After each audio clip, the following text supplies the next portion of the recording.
Morning from তান্ডি। এখনও তান্ডি পৌঁছায়নি, actually Khangsar কিছু একটা প্রোনাউন্সিয়েশন ছিল আমাদের যে জায়গাটায় কালকে আমরা থেকে গেছিলাম, ওই জায়গাটা ছেড়ে কিছুটা এসেছি। তান্ডি 1-1.5 কিলোমিটার 2 কিলোমিটার হয়তো হার্ডলি আর বাকি আছে। কিছুটা কালকে বিকেলেই আমি রাস্তা দেখিয়েছিলাম, সেই জন্য আর তুলিনি। আর তারপরে একটা আর্মি ক্যাম্প ছিল ছোট্ট, তো সেই জায়গাটায় আমি আর ক্যামেরা অন করিনি। তো দেখতে দেখতে চলে এলাম প্রায় তান্ডি। তান্ডি আর 4 কিলোমিটার, ওই জন্যই তান্ডি বললাম।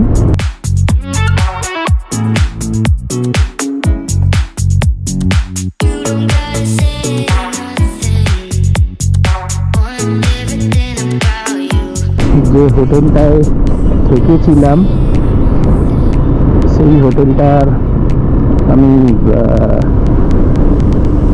সমস্ত কিছু দিয়ে দেবো। খুব খুব খুব ভালো ভদ্রলোকের মানে ব্যবহার ছিল, আর হোটেলের খাওয়া দাওয়াও ভালো ছিল। ফ্রেশ স্ট্রবেরি জুস আমাদেরকে কমপ্লিমেন্টারিতে দিয়েছিল। কালকে বিকেলেও উনি ওনার ফার্ম রয়েছেন স্ট্রবেরি, তো কালকে বিকেলেও স্ট্রবেরি খাইয়েছিলেন, আজকে সকালেও খাইয়েছেন।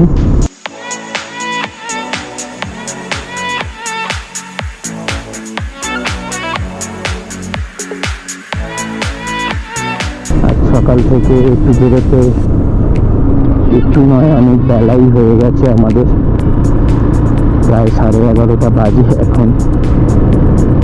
ইচ্ছে ছিল অন্তত ব্রহ্মরঞ্জন অব্দি চলে যাব, আগে জিসপা যাই, গিয়ে একবার জিজ্ঞেস করি।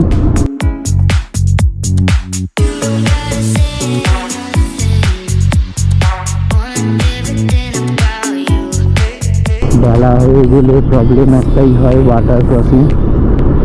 আমি জানি ওইদিকে রাস্তায় প্রচুর ওয়াটার ক্রসিং রয়েছে, তো গিয়ে দেখি তারপরেই যা করার করব।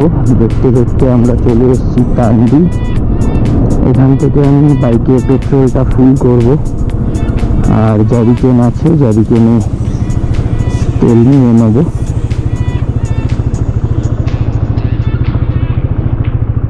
তারপরেই বেরোবো। সকালে আমি আমার বন্ধুর সাথে কথা বলছিলাম, এই রাস্তাটা চলে যাচ্ছে উদয়পুর, মানে আমাদের যেটা সচপাসের রাস্তা। সচপাস করে আমাদের আসার কথা ছিল, বাট এটা হলো না এইবারে। অ্যাকচুয়ালি আমাদের সচপাস করে তারপর জংস্কার ঢোকার কথা হয়েছিল। কেলংয়ের দিকে এগিয়ে যাচ্ছি, কেলং থেকে জিসপার দিকে এগোচ্ছি। কেলংয়ে একটু দাঁড়িয়েছিলাম একটু ওষুধের দোকান খোঁজার জন্য, বাট প্রবলেমটা হয়ে গেল, ওষুধের দোকানটা আমরা পিছনে ফেলে চলে এসেছিলাম, পরে এসে দাঁড়িয়েছিলাম।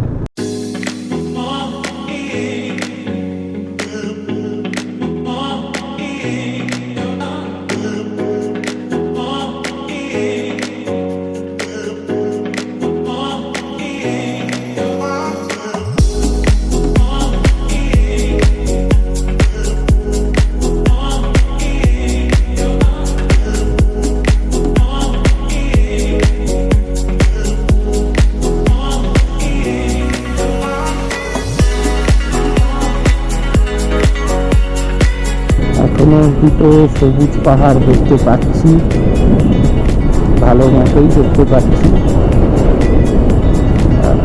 আর মনে হয় না খুব বেশি সময় এই সবুজ পাহাড় আমাদের সাথে থাকবে।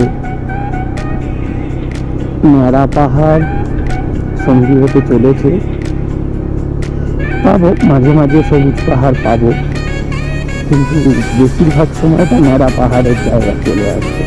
আস্তে আস্তে গ্রিনারি কমতে শুরু করছে, যেরকম সবুজটা আমরা এতক্ষণ পাচ্ছিলাম একটু আগে অবধি, এখন কিছুটা কমই পাচ্ছি। সামনেও পাহাড় দেখা যাচ্ছে, যেগুলো একটু খাপছাড়া গাছ। আমার ডান দিকে একখানা গ্লেসিয়ার, আমার পিছন দিকেও জাস্ট একটু বাঁ দিক করে আর একটা গ্লেসিয়ার।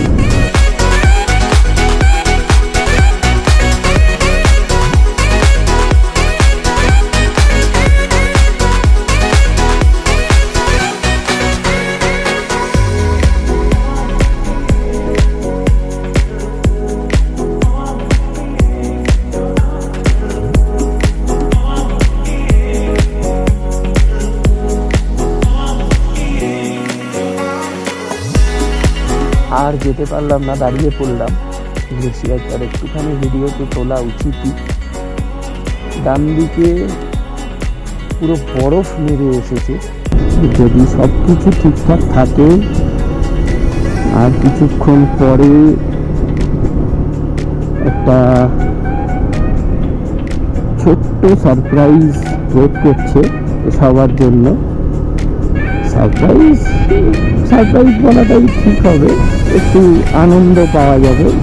একটা ছোট্ট জিনিস করব, বেসিক্যালি চিলিয়ানের জন্যই এটা করা।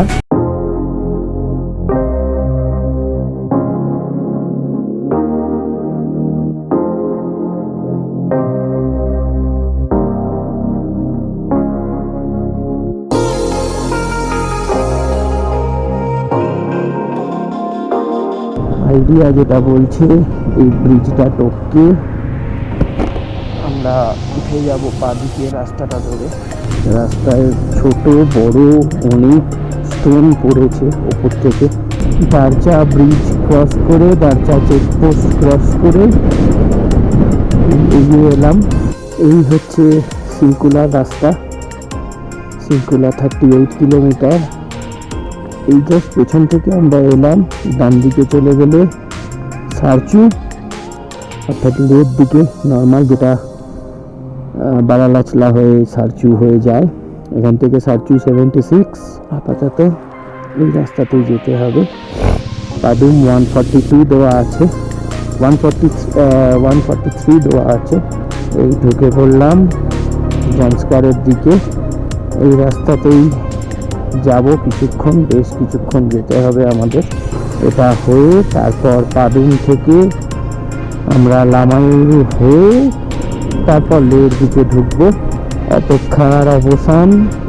এই রাস্তাটায় চালানোর খুব ইচ্ছে ছিল, এই রাস্তাটায় আসার খুব ইচ্ছে ছিল। এবার এই রাস্তাটা এক্সপ্লোর করব। অনেক রাইডার ওদিক থেকে ফিরছে, ওরা জান্সকার করে কেউ ফিরছে, কেউ নর্মালি গিয়ে গম্বরঞ্জন বা সিনকুলা করে আবার ব্যাক করে সাতচুর দিকে অনেকেই চলে যায়। যার যেরকম যাওয়ার ইচ্ছা সে সেই রকম যাবে।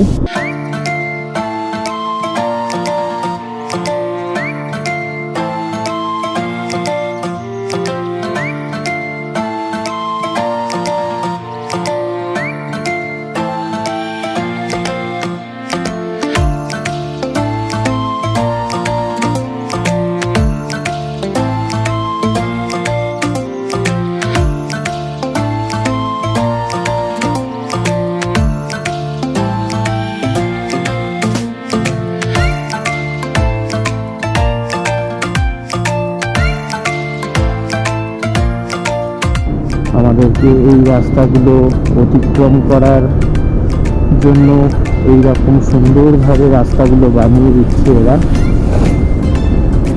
দিনের পর দিন কাজ করছে, অক্লান্ত পরিশ্রম করে এই রাস্তাগুলো বানিয়ে দিচ্ছে। এত সুন্দর টারম্যাক রোড। কিলোমিটার 10 হবে না, 8-9 কিলোমিটার এসে খারাপ রাস্তা শুরু। এইবার কষ্ট, রিয়েল ঝাঁসকারের রাস্তা। আবার একটু টারম্যাক রোড পেয়ে গেছি, বাট জানি আমি আগে সামনে কিন্তু টারম্যাক নেই, এটা আমি জানি। বাম দিক থেকেও ঝর্ণাটা নেমে এসছে। এই ছোট ছোট ঝর্ণাগুলোই আস্তে আস্তে নেবে এই নদীর সৃষ্টি। সামনে আমি গাড়ি দেখতে পাচ্ছি না, কিছু গাড়ি ওই দিক থেকে আসছে। গাড়ি খুবই কম এই রাস্তায়। ওয়েদারটাও কিছুটা, রোদ কমে গেল, ছাওয়া ছাওয়া রাস্তা। ঠিক আছে, চলো আবার সামনে গিয়ে আবার দেখা হচ্ছে। কোনটা দেখাবো কোনটা দেখাবো না কিছু বুঝতে পারছি না, মানে সবই দেখাতে হবে।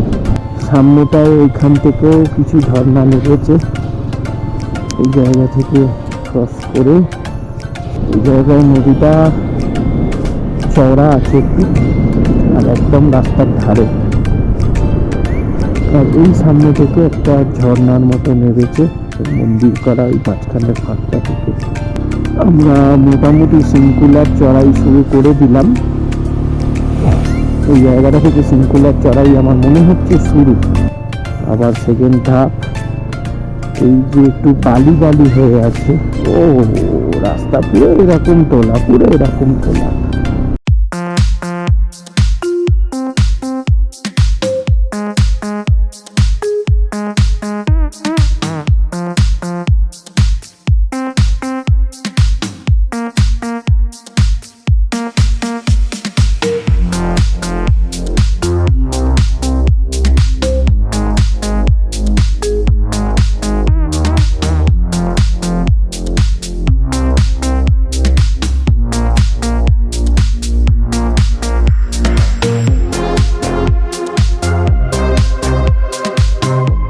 চড়াই শুরু। এই যে রাস্তাটা উঠেছে, এই রাস্তাটাই উঠতে হবে। এখানটায় গাড়িটা একটু স্কিপ করেছিল, যাই হোক অনেক কষ্টে গাড়িটাকে দাঁড় করিয়েছি। যাই হোক, আপাতত কিছু প্রবলেম হয়নি। এদিক ওদিক এদিক ওদিক এদিক ওদিক করে গাড়িটা পেছন দিকে স্কিড করে করে নিচে নেমে যাচ্ছিল। আবার চড়াই শুরু করলাম। এই জায়গা থেকে দেখলাম টাওয়ার তো নেই, অফলাইন ম্যাপটা খোলা ছিল, গম্বুকরঞ্জন দেখাচ্ছে 37। এই যেটুকুনি আমি এলাম, এইটুকুনি আসতে আমার ধরো 1 মিনিট সময় লাগলো।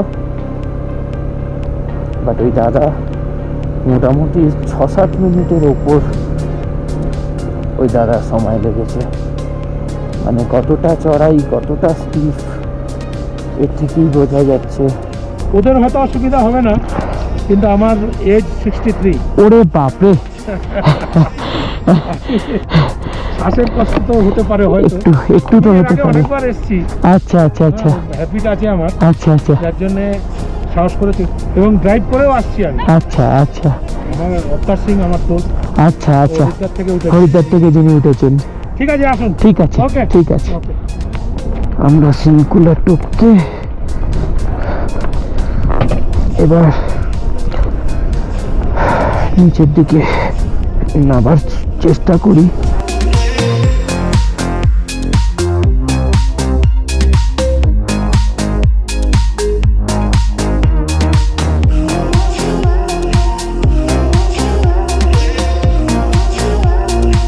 তলায় টাচ করে গেল গাড়িটা। যাই হোক, আস্তে আস্তে এই রোডটা দিয়ে নামি, নিচে গিয়ে দেখছি আবার কোথাও ঠিকঠাক জায়গা পেলে সেখানে গিয়ে ভিডিওটা অন করছি। আস্তে আস্তে আস্তে আস্তে নেমে যাচ্ছি। উপরের ব্লকেজটা খুলেছে, নিচের ব্লকেজটা এখনো খোলেনি। রাস্তার অবস্থা তো দর্শনীয়। নিচে যেন জলটা, যেটা রিভার ক্রসিং আছে, নিচে যেন জলটা না পাই, জলটা থাকবে যেন কম পাই। এই যে সামনের রাস্তা, এই রাস্তা দিয়েই আমাদের নামতে হবে। রাস্তাটা খুললে যখন গাড়িগুলো যাবে তখন ব্লগটা কন্টিনিউ করছি।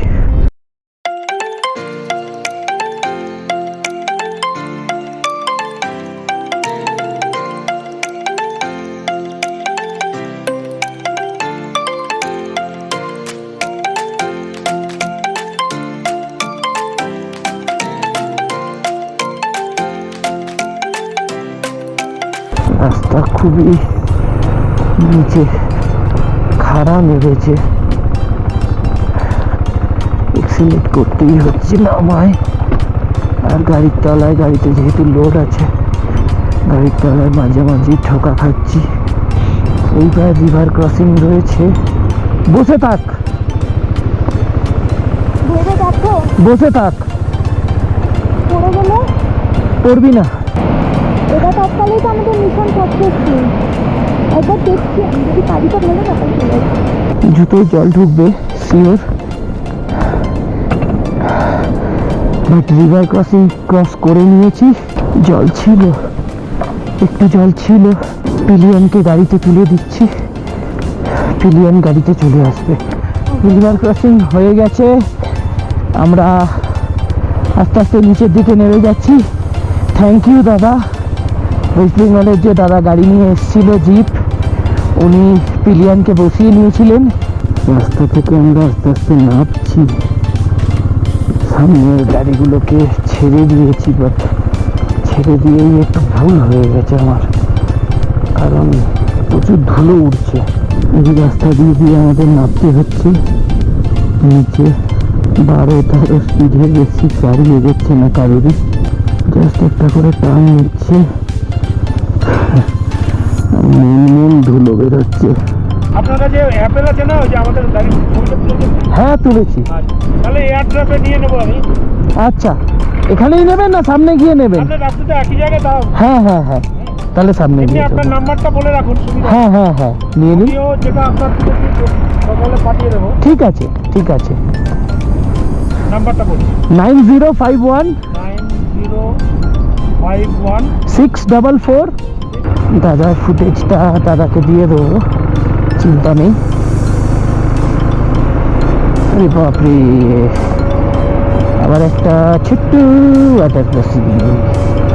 এই যে ছোট্ট ছোট্ট জায়গাগুলো ক্রস করছি, এগুলো বেসিক্যালি নদী পথই, জাস্ট এই দিকটায় একটু উঁচু করা হয়েছে, তাই জন্য গাড়িগুলোকে ওভারটেক করে নিলাম।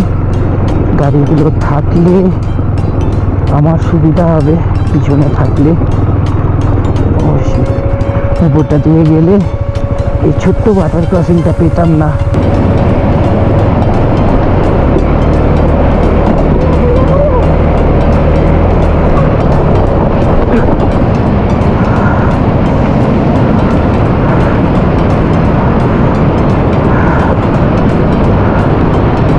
সাইডটায় দাঁড়া।